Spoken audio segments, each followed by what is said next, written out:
LIC music बजे DJ लाल बाबू राजा लागै छो मन में गे लागै छो मन में गे गेलही हमरा छोड़ कतहु दोसरा संग गे गेलही हमरा छोड़ कतहु दोसरा संग गे गे रनिया केहन लागै छो मन में गे गे रनिया केहन लागै छो मन में गे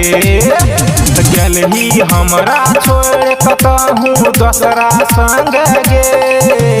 गेलही हमरा छोड़ कतहु दोसरा संग गे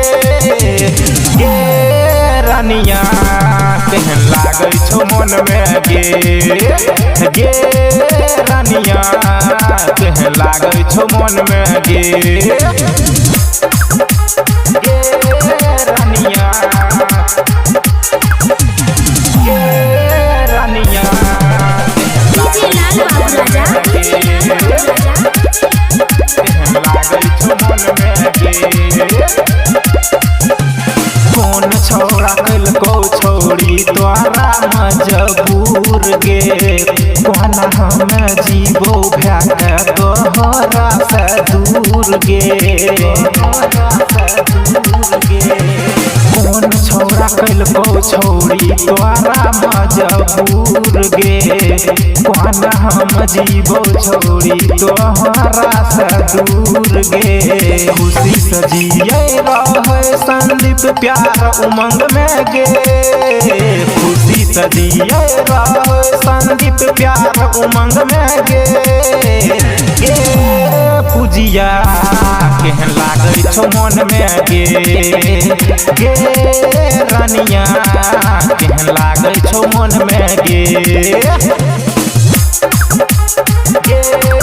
रनिया गे रनिया डीजे लाल बाबू राजा लागै छो मन में गे कहो अभिनंदन तोरा मैन जो ना बात गे जन्म जन्म नहीं छोड़बो जे साथ गे